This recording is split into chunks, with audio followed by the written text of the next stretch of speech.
I returned from my trip and saw my wife crying, while my son laughed with his in-laws.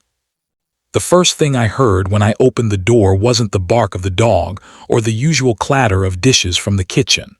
It was laughter. Loud, careless, rolling laughter that filled the house like a party you weren't invited to. And then, threaded through it so thinly you might have missed it if you didn't know the sound by heart, was the soft, broken sobbing of my wife. That's how I knew something was terribly wrong. I had been away for 9 days, just 9. A business trip to Dubai, nothing exciting, nothing dramatic. I left behind a warm cup of tea on the bedside table, my wife's sleepy kiss on my cheek, and the usual promise that I'd be back before she missed me. We had been married for 32 years. We didn't do grand gestures anymore. We did comfort, routine, safety. So when I stepped into my own living room and saw my wife sitting ramrod straight on the sofa, her hands knotted in her lap, eyes red and swollen, while my son and his in-laws lounged around like they owned the place, laughing at some private joke, I felt the ground shift beneath me. "Abu, you're back," my son said, grinning from ear to ear as if nothing were wrong. He was 30 now, married for 2 years, educated, successful, everything I had worked half my life to help him become. And yet, in that moment, I didn't recognize him. His father-in-law was sitting in my armchair, leaned back as if it were a throne. His mother-in-law sat beside my wife, not touching her, not comforting her, just observing. And my daughter-in-law, Aisha, stood near the dining table, scrolling on her phone like a bored teenager. I put my suitcase down slowly. "What's going on?" I asked. My wife didn't speak. Her lips trembled. Her eyes met mine for a fraction of a second before she looked away, ashamed of something she had no reason to be ashamed of. It was my son who spoke, cheerfully, too cheerfully. "Oh, nothing big, Abu. We were just discussing some adjustments." "Adjustments?"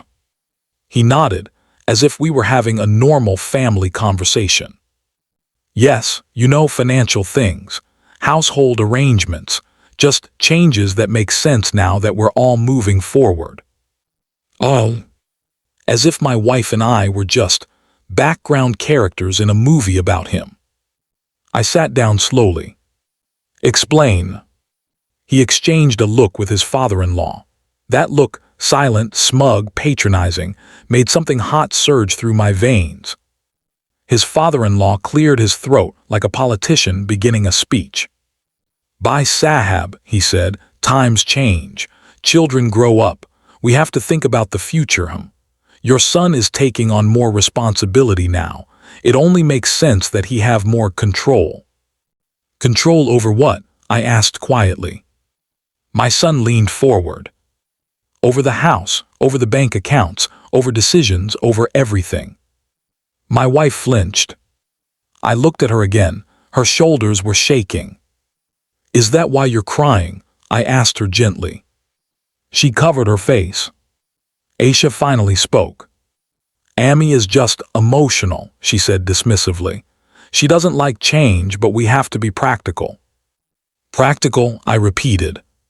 Her father nodded. "Yes, see, by Sahab, in our culture, parents support their children, yes, and children then support the parents. But for that to happen smoothly, assets must be transferred early. Your son should be the head of the house now." I let the words sink in. Head of the house, while the current head was still sitting right there. My son smiled like he was doing me a favor. "Abu, it's better this way. You won't have to worry about anything. We'll take care of you. We just need everything under my name, the house, the business, the accounts. And we thought," he gestured lightly toward my wife, "that maybe you and Ami could move into the upstairs portion. More privacy for you, and you know, independence for us." "Independence?"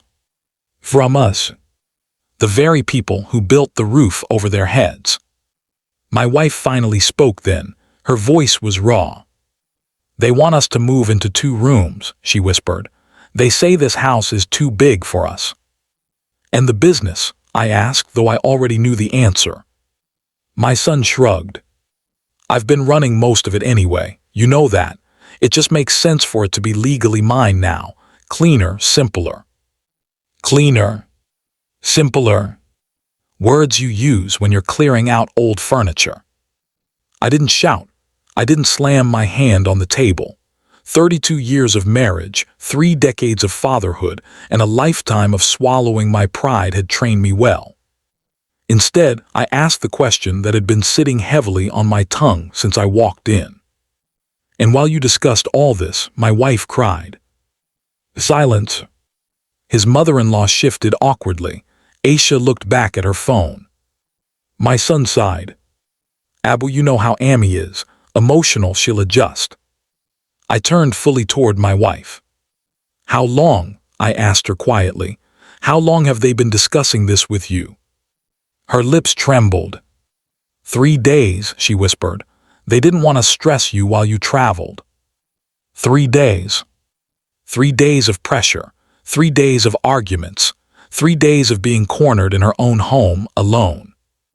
I took a long breath. Everyone please leave the room, I said. My son blinked. What? I said, I repeated calmly, everyone out except your mother. His father-in-law's mouth tightened. There's no need to get emotional, by Sahab. I looked at him, and for the first time my voice hardened. With respect, this is my house, and you are a guest. Please step outside for a few minutes. He didn't like it, but he went. So did Aisha. My son hesitated. Abu, we're all family. Outside, I said. Something in my tone must have reached him, because he finally left. When they were gone, I knelt in front of my wife. Tell me everything. And she did. Every word, every conversation, every manipulative statement dressed up as care. Every time our son had sat across from her, her own child, and told her that what we had built together now belonged to him.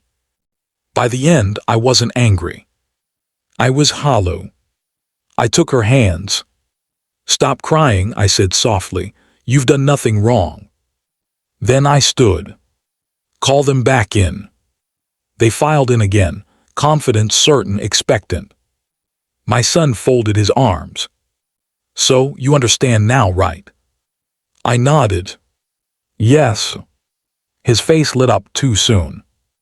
I understand, I continued, that I failed to teach you the most important lesson in life. He frowned. What lesson? Gratitude. The word hung between us. You see, I said quietly, I worked for 38 years. I woke up before the sun, came home after dark. Your mother stretched every rupee. We went without holidays, without luxuries. We poured everything into you, your education, your comforts, your future. I looked at his in-laws. And we did it gladly, because children are a trust from God, not an investment expecting returns. His father-in-law shifted uncomfortably. I turned back to my son. But what you're asking for is not support.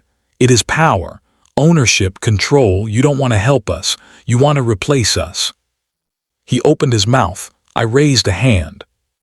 No, let me finish. His eyes dropped. I would have given you anything you needed, assistance, guidance, even shared control of the business if you had asked with respect, but you didn't come to me. You cornered my wife while I was gone. You made her cry in her own home. You treated her like an obstacle, and that, my voice finally cracked, that I cannot forgive so easily. Silence. I walked to the window, looked out at the garden my wife tended every morning.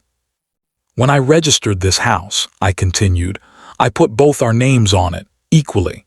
And last year when I updated my will, I ensured your mother would never be dependent on anyone. The business, it has partners, systems, lawyers. Nothing can be transferred just because you want it to be. His face paled. Abu. No, I said more firmly now. You will not speak, you will listen. I turned back to them. You are all guests in this house right now, and guests treat their hosts with kindness, with humility, with manners. If you cannot do that, If you cannot show my wife the respect she deserves, then you are no longer welcome here." My daughter-in-law flushed. "Are you throwing us out?" I sighed. "No, I am setting boundaries. You may live here, eat here, laugh here, but you will not rule here, and you will never again make my wife cry over what is already hers." Then I looked at my son one last time. "And as for head of the house, that title is not inherited. It is earned by service, by love, by sacrifice, not by signatures on paper." He said nothing. His in-laws left soon after, stiff and offended. My son and daughter-in-law went upstairs silently.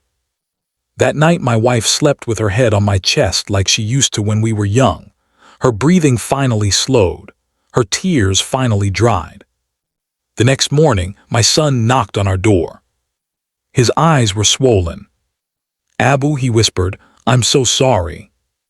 And for the first time since I had returned, I felt hope. Because mistakes can be forgiven, but only when they are acknowledged. Moral of the story: parents do not owe their children their lives, their homes, or their dignity.